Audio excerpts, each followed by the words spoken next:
Boy, now you make me float. Boy, really give me high. Ooh, I feel like I'm on dope. 'Cause you serve me on a regular. Boy, this cat is rope. Hey y'all, it's me. I am back again. I'm still here, still showing up. It's not as often as I would like, but I'm here. And I'm here to bring y'all another message. What I want to talk about today, and that's taking ownership. Holding yourself accountable for the decisions that you make, being able to take the risk and just trust that you will make the right decision. And even if it doesn't turn out as planned, it's okay, because as long as you're here to try it again, you can re-strategize, you can pivot, you can try something else. Ultimately, it's a decision that you made, and I think a lot of us just don't, not a lot of us, some of us, or me. I'm gonna speak for me. Yeah, I'll do that. I'm gonna speak about me. In the past, I have not trusted myself enough to make the right decisions. And a lot of times it's easier to place the blame on other people when you are not where you want to be.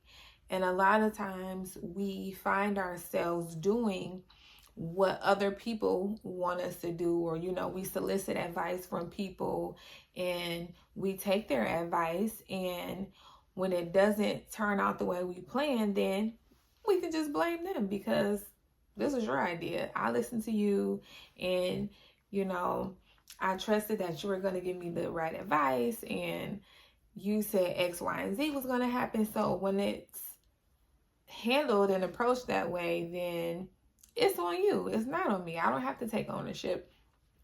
And from that, you can develop a victim mentality. And with the victim mentality, you are in the situation that you're in because of the actions of someone else, right? And when you're the victim, you don't have to take ownership of anything because it wasn't you. And it's always, somebody did this, or I don't have that because this person didn't give me this, or because I wasn't raised with this, then I don't have that, or I'm the kind of person that I am because X, Y, and Z happened. And not to say that none of those things can be true, but at what point do you take ownership over where you find yourself at currently? Of course, as kids, however you were raised, the environment that you were raised in does play a part in the people that we become, that we grow up to be. But at what point does it become you who is responsible for changing the trajectory of the things that are happening in your life?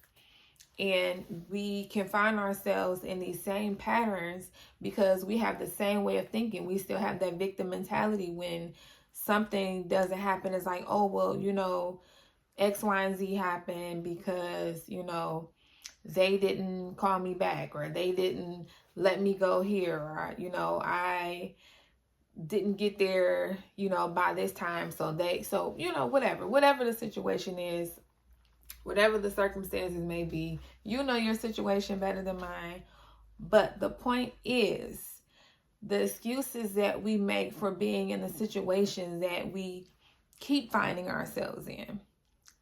I know personally that just from my own experience, there were a lot of situations that I had every right to feel the way I felt about the person that I was, because certain things happened in my life that contributed to me becoming the person that I am, that contributed to me thinking the way that I think and making some of the decisions that I made. And at one point, it was true. I was a certain way because you know, certain things did or did not happen in my life the way that in my mind I would have wanted them to happen. But they didn't. And, you know, those things become a part of you. But then, like I was saying earlier, at what point do you say, okay, yes, this happened. Yes, it should not have happened. Yes, I should have had this, or I should not have had that. But then, okay, now as an adult, I'm gonna make a conscious decision to figure out, how do I undo my way of thinking? What are some of the things that I need to write down or break down or sit and talk to somebody to address, so that I can begin healing if that's what needs to take place, so that I can begin figuring out alternative ways to own my mess, you know, own my stuff, own my situation. Because essentially, as long as you don't take ownership over it, you're not going to do anything about it. Something that you don't own is not your responsibility. So the longer that you place the blame on somebody else, the longer that you place the responsibility in someone else's hands. But as it pertains to you and your situation, why wouldn't you take ownership of it? Because it's yours. So as long as you're giving somebody else the power over your situation and you're blaming them, then you can't expect anything else to be different in your life. You are responsible for your actions and what happens to you, what you have control over. The things that some of us do have control over, we aren't doing or taking the necessary steps to address it in a way that will warrant us seeing different results in our life. But we are expecting different things to happen, but we're not doing the work that is going to contribute to seeing what it is that we want to see. So what is it that we need to do? Well, one, stop blaming other people. For some, it's like a natural reaction because you've been doing it for so long. Like the moment something happens or someone addresses or brings something to your attention about something you did, you're blaming somebody else. It's somebody else's fault why X, Y, and Z happened. Okay, but what role did you play in the situation? So take ownership over that. It's very easy to blame somebody else. And even if they did play a part, what can you do to change it? What can you do to fix it?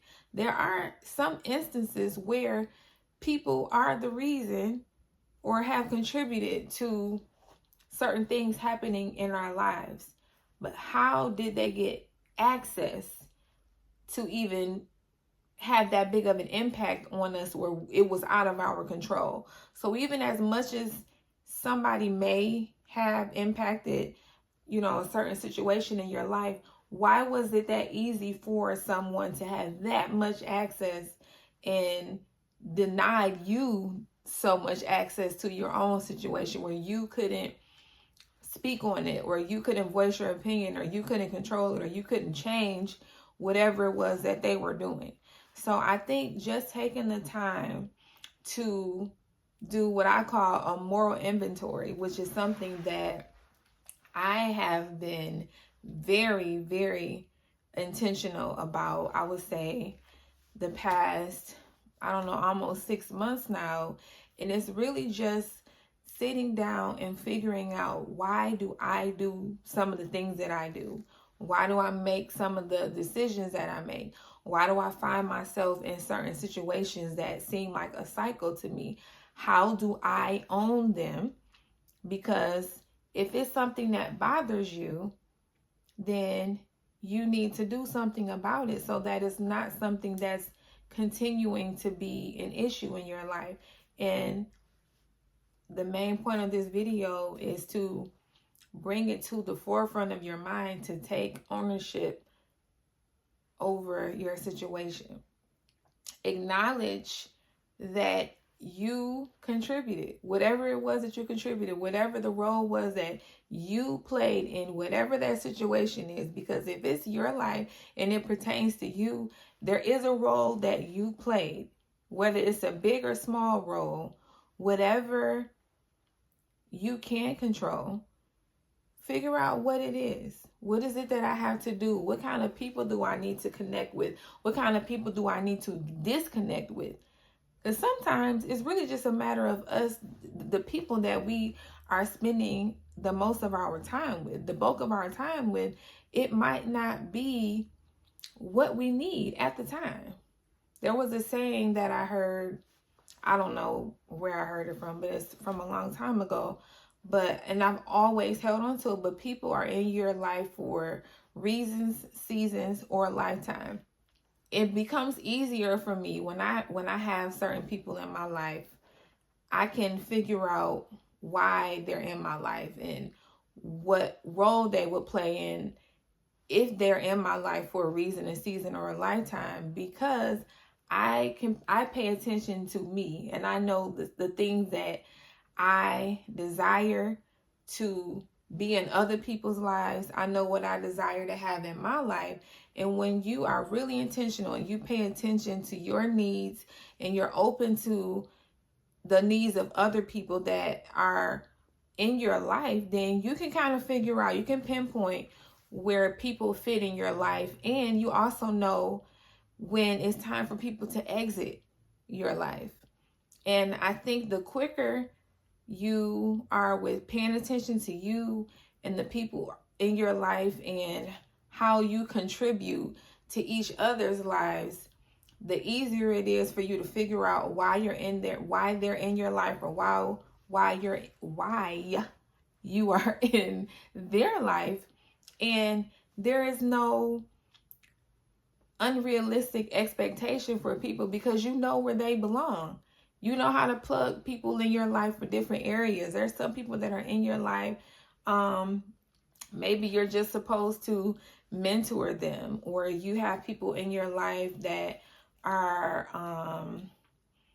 I don't know, like people that you have, like you can call them up whenever, you know, you might need advice, or there may be a group of people that you can, when you need to, I don't know, go and let your hair down. And, you know, I think when you know where people fit in your life, you don't have the pressure of you trying to put unrealistic expectations on certain people that it doesn't fit that person for you, right? So let me kind of rephrase that. If you have certain people in your life that maybe you're supposed to be a mentor for them, and if you know that you are assigned to this person specifically for that, you're not going to be expecting them to be anything more than that to you, because you know you're in their life for you to maybe pour into them.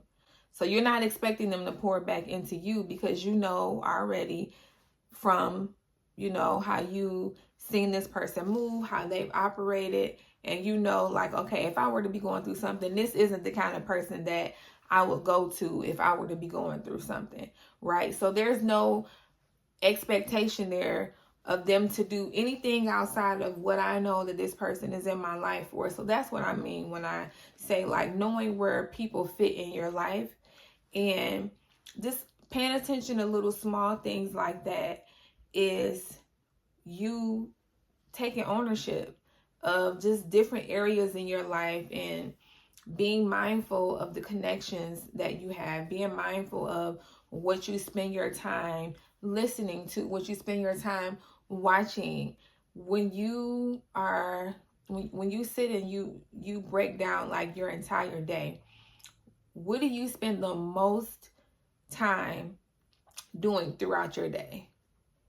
So if there's certain things in your life that you know that you need to work on, or that you're struggling with and having a problem with, and you find yourself in this repeating cycle and you can't figure out why, well, maybe one of the things that you need to do is start taking some of the time that you're spending doing things that are not serving you any purpose, and kind of pivot into focusing on what it is that you need to be working on. How can I improve this area of my life? Well, stop giving so much attention to something that's not serving you. We can start with that. If you have people in your life that are not in alignment with where you see yourself going, unplug from that and plug in the people who are a reflection of where you want to be, people that you admire. You need to have people in your life that are going to tell you the truth, that would be willing to risk your friendship, people that would be willing to risk you being mad at them to tell you something that is truly going to help you. You want people that's going to speak to you from the heart, not people that's going to continue telling you what you want to hear and encouraging you to just keep digging a deeper hole for yourself. Like, I absolutely do not want anybody in my life like that. If I'm on some other stuff, please check me. Even if you think I don't want to hear it, like, let me know. Now, don't get me wrong. It's a way to say and do everything. There's some people, you know, they built a little more tougher than others. And there's some people, like, you have to get to know them so you know how to gauge how you can address this person when it pertains to this situation. Some topics are more sensitive than others. And also that just comes with getting to know people and like genuinely caring about people and just taking the time to, you know, show up for them as best you can. Thank you all once again for tuning in. I hope you all join me on this journey of taking ownership, losing the victim mentality, because being a victim also can become an identity. Like, you see yourself as a victim no matter what's going on. Like, you just continue like that. It can be a lifestyle. So that is like a way of thinking that needs to be completely stripped. You have to see yourself as a victor, not a victim. What does that look like for you? Find some people that you can connect with. Look on YouTube. I mean, there are so many resources that we have access to right now. I know not everyone can probably afford a therapist, or maybe you don't have people in your life that you can go to and, you know, be vulnerable with. And I truly pray that for those of you that are out there that don't have anyone that you can trust and be vulnerable with, I pray that God sends people your way that have your best interest at heart, people that are genuine, people that are rooting for you, people who will show up for you in a way that you truly need, and that you are strong enough, and that you are confident enough to be that to them as well. That's all I got for you all today. Thank you so much for tuning in. If you have not done so already, please like this video, subscribe to my channel, and share this video. Tell a friend. Let me know what you think in the comments below. Until next time.